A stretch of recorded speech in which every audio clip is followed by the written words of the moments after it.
Hello दोस्तों, सभी को स्वतंत्रता दिवस की बहुत बहुत शुभकामनाएं एवं बधाई।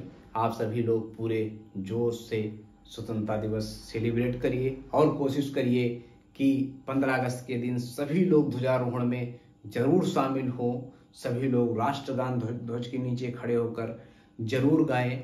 और जो इंस्टीट्यूट से किसी रिलेशन रखते हैं, जैसे कि स्टूडेंट्स या गवर्नमेंट या प्राइवेट एम्प्लॉइज, वो अपने अपने इंस्टीट्यूशन में जाकर, संस्था में जाकर ध्वजारोहण में शामिल हो। और जिनको इंस्टीट्यूट में पहुंचना या जो इंस्टीट्यूट से सीधा फॉर्मल तरीके से नहीं जुड़े हुए हैं, वो अपने आसपास जो भी school, college, degree college, university जो भी आपके आसपास हो, वहाँ पर जाकर ध्वजारोहण में आप लोग शामिल हो।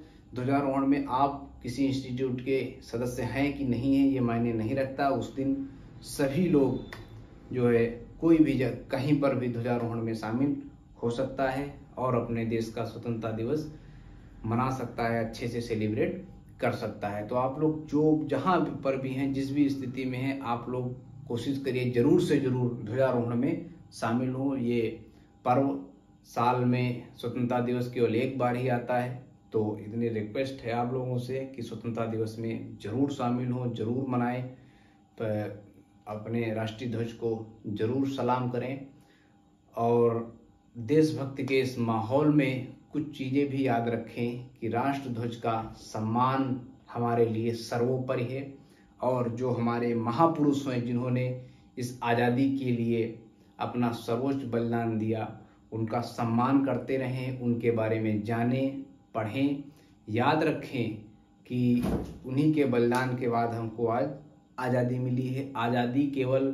आज़ादी मनाने का मतलब केवल, या देशभक्ति दिखाने का केवल ये मतलब नहीं है कि आपने व्हाट्सएप की डीपी बदल दी तो आप देशभक्त हो गए। आज के 75 साल पहले भी अगर व्हाट्सएप होता तो सभी लोग क्या करते कि व्हाट्सएप की डीपी बदल के, चलो कि या 3 लोगों को मैसेज फॉरवर्ड करो तो इसको पढ़ के अंग्रेज भाग जाएंगे, है ना। तो ये सब चीज़ें ठीक है, आप करिए, लेकिन साथ साथ में आप ध्वजारोहण में जाकर प्रॉपर तरीके से शामिल होइए, है ना। आप सोशल मीडिया पे खूब सेलिब्रेट करें, साथ साथ में आप जाइए ध्वजारोहण में शामिल होइए, अपने राष्ट्रगान में शामिल होइए, है ना। और एकदम अच्छा माहौल बनाइए। बच्चे जो गीत गाते हैं, जो बचपन में हम लोग भी राष्ट्रीय गीत गाते थे, उनके गीत सुनिए, उनके नाटक देखिए, उनके हौसला बढ़ाइए। ये सब काम करिए ताकि जो है उनको अगली बार और मोटिवेशन मिले, वो बच्चे और जो है देशभक्ति वाली बातें जाने। हमारे महापुरुषों का जो छोटे छोटे बच्चे रोल करते हैं, कोई भगत सिंह बनता है, कोई चंद्रशेखर आज़ाद बनता है, कोई महात्मा गांधी का रोल करता है, तो वो जो है उनको और मोटिवेशन हो कि हमको इतने लोगों ने अप्रिसिएट किया।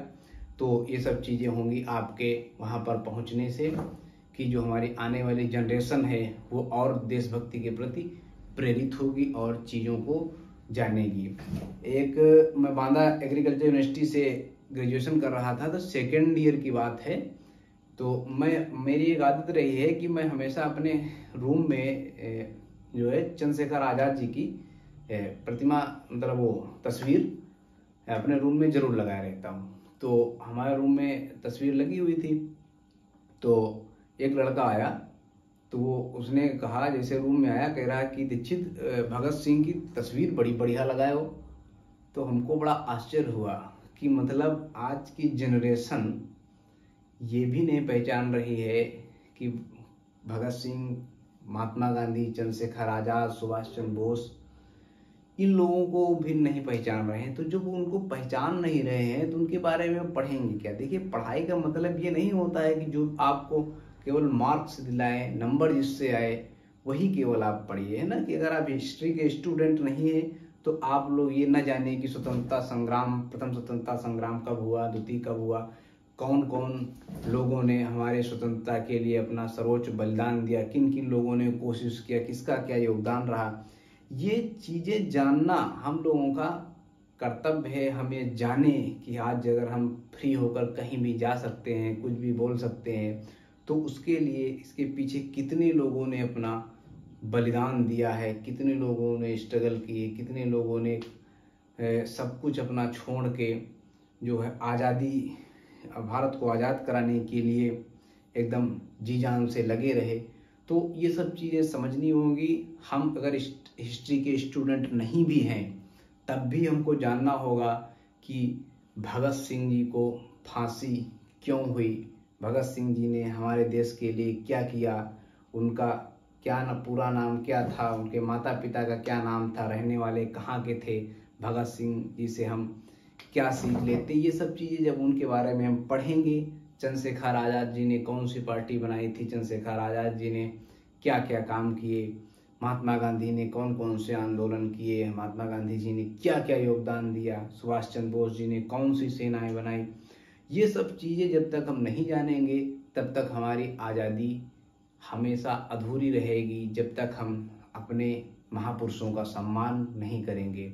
और देशभक्ति का मतलब आप जिस कंडीशन में हैं, जो भी काम कर रहे हैं, अगर आप स्टूडेंट हैं, आप मन लगाकर अपना पूरा सिलेबस पूर्ण कर रहे हैं, आप पूरा सिलेबस कवर कर रहे हैं, अच्छे से पढ़ाई, अगर आप लोग घर वालों ने केवल आपको पढ़ाई के लिए छोड़ रखा है कि आप बस पढ़िए और आप अच्छे से नहीं पढ़ाई कर रहे हैं तो आप भी देशभक्त नहीं है। मतलब आपकी ड्यूटी उस समय क्या है, पढ़ाई करना। जैसे कि एक सैनिक की ड्यूटी है देश की रक्षा करना, है ना। तो अब उसी तरीके से केवल सैनिकों की ही ड्यूटी नहीं है कि हम लोग यहाँ चाहे जो करें वहाँ केवल हमारे सैनिक लगे, ऐसा नहीं, हमको भी अपना देश सेवा में योगदान देना है, सबको देना है योगदान। अगर आप स्टूडेंट हैं तो आप मन लगाकर पढ़ाई करिए, साफ सफाई पर विशेष ध्यान दीजिए। ये नहीं कि कहीं पर चाय पानी पिया और ऐसे ग्लास फेंक दिया, है ना। तो वो अगर आप ध्यान रख रहे हैं कि ग्लास हम बाकायदा डस्टबिन में डाल रहे हैं तो ये चीज भी आपकी देशभक्ति में कंसीडर्ड की जाएगी। अगर आप टीचर हैं, आप मन लगाकर बच्चों को पढ़ा रहे हैं, उसके लिए आप मेहनत कर रहे हैं तो आप भी देशभक्त हैं। आप अगर गवर्नमेंट जॉब में हैं, आप समय से जाते हैं, समय से आते हैं, जो भी आपका काम है बिना आप घूस लिए अच्छे से ईमानदारी के साथ करते हैं तो आप भी देशभक्त हैं।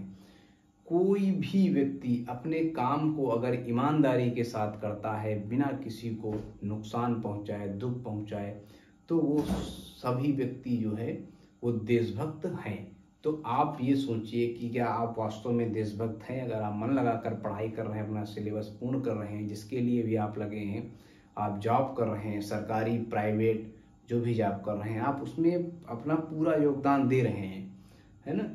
किसी को कोई नुकसान नहीं हो रहा आपकी वजह से, आपसे कोई दुखी नहीं हो रहा है, तो आप भी देशभक्त हैं। अपने आसपास सफाई आप रख रहे हैं तो आप भी देशभक्त हैं।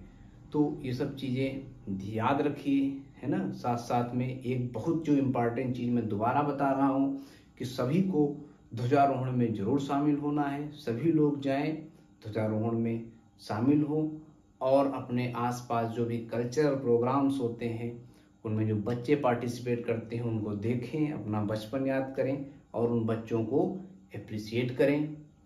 और साथ साथ में खुद भी अपना भारतीय इतिहास, स्वतंत्रता संग्राम सेनानियों के बारे में जानें और साथ साथ में अपने से छोटे बच्चों को बताएं।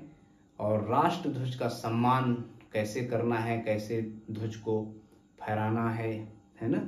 ये सब चीज़ें अच्छी तरीके से बच्चों को, खासकर अपने से छोटों को, जब भी राष्ट्र ध्वज अगर आप उनके हाथ में दे रहे हैं तो उनको सभी बातें ध्वज के बारे में पूर्णतया बताने के बाद जो है तब उनको जो है ध्वज समर्पित करें।